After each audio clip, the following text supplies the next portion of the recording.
8.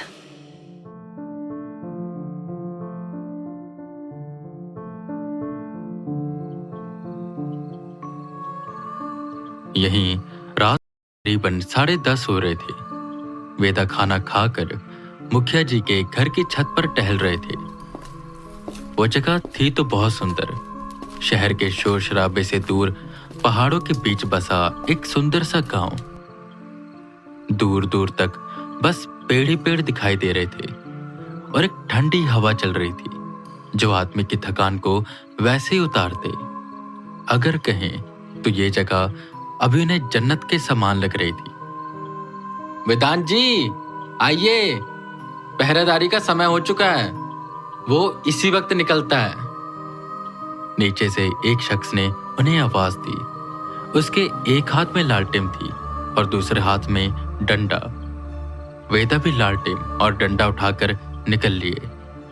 3 और शख्स उसके साथ में थे और वो सब टुकड़ियों में बंटकर पहरेदारी करने लगे। वैसे ये सब शुरू कब से हुआ और किसने देखा उसे सबसे पहले? वेदा ने पूछा, जिस पर उनके साथ चलता वो शख्स बोला, ये सब बस पिछले 1-2 महीने से शुरू हुआ है शायद। ठंडियों का समय था, हम सब आराम से सो रहे थे कि तभी जोर से बिजली कड़की। हम सब डर कर उठे क्योंकि आवाज से ऐसा लग रहा था कि बिजली कहीं आसपास गिरी है।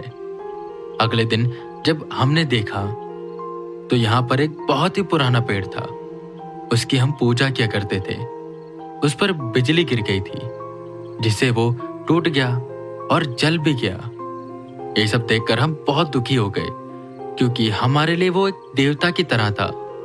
हमारे पूर्वज कहकर गए थे कि पेड़ हमारी रक्षा करता है तो इसकी हमेशा पूजा करना और कभी काटना मत। खैर, तभी आसपास अजीब अजीब आवाजें आने लगी।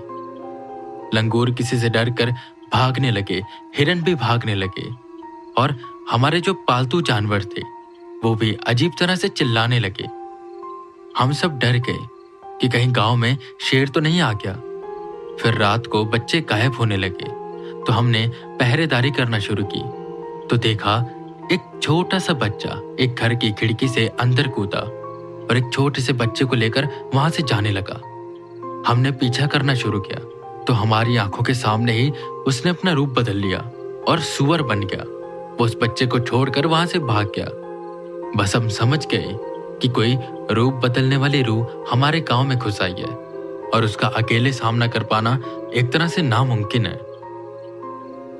जिस पर वेदा सामने से बोलते हैं, हाँ ये तो सच है, क्योंकि वो नेत्राम जी भी बता रहे थे कि उन्होंने उसका सामना किया था पर वो हार गए। ये सुन वो शख्स हैरान होते हुए बोला, क्या नेत्राम ने ऐसा बोला? अरे पागल बना रहा था वो। नेत्राम तो 1 नंबर का फट्टू है।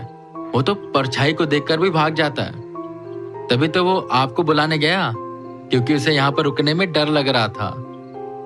इतना बोल वो शख्स आगे की ओर चला गया और वेदा वहीं पर हैरान खड़े हो गए। या आखिर ऐसा क्यों बोल रहा है? वो तो काफी विद्वान योगी लग रहे थे और उनके पास आध्यात्मिक शक्ति भी है। वेदा बस यही बात बता रहे थे कि उन सबको एक बकरी के चिल्लाने की आवाज सुनाई दी। वेदांत जी, वो आ गया, जल्दी चलिए। वो शख्स उस आवाज का पीछा करते हुए उस दिशा में भागा। वो सब वहां पर पहुंचे तो एक सियार एक बकरी को मार रहा था। ये तो एक सियार है, वेदा ने कहा। पर जैसे उस सियार ने वेदा को देखा तो वेदा अंदर तक सिहर गए। वो कोई सामान्य सियार नहीं था क्योंकि वेदा को सेंस हो गई थी एक नेगेटिव पावर। वो जल्दी से उसकी ओर लपके। हट जाइए वेदांत जी, वो बहुत खतरनाक है, सब बोले। पर वेदा रुकने वाले नहीं थे। उन्होंने सियार को पकड़ लिया, जिस पर सियार ने एक झटके से अपना रूप बदला और एक गिलहरी बनकर वहां से भागने लगा। जल्दी से सब मेरे पीछे आओ। इतना बोल वेदा उस गिलहरी के पीछे जाने लगे। वो एक पेड़ से दूसरे पेड़ पर कूदती, पर जब उसे लगा कि वेदा से वो बच नहीं पाएगी तो उसने एकदम से एक बड़े लंगूर का रूप ले लिया और वेदा पर जोर से हमला किया, जिससे वेदा दूर जाकर गिरे। कौन है तू और क्या करने आया है यहाँ पर? चला जा, इससे पहले मैं तुझे कच्चा खा जाऊं।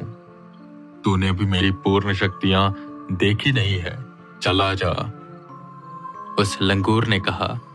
उसकी आवाज काफी भारी लग रही थी, जिससे वेदा समझ गई कि कोई सामान्य रूह नहीं है। मैं यहां से जाऊंगा या तुम, ये तो वक्त ही बताएगा, वेदा ने खड़े होते हुए कहा कि तभी पीछे से गांव के सभी लोग भागते हुए आए और वो लंगूर तेजी से वहां से भाग गया।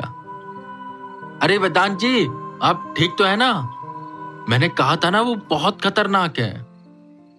वेदा को सहारा देते हुए वो सब बोले, जिस पर वेदा आगे की ओर बढ़े और कहने लगे, तुम सब चिंता मत करो, ये है तो ताकतवर, पर यह अभी अपने पूरे रूप में आया नहीं है, यानी कि इसकी शक्तियां अभी पूर्ण रूप से आई नहीं है और इस समय इसको हरा पाना थोड़ा सा आसान है।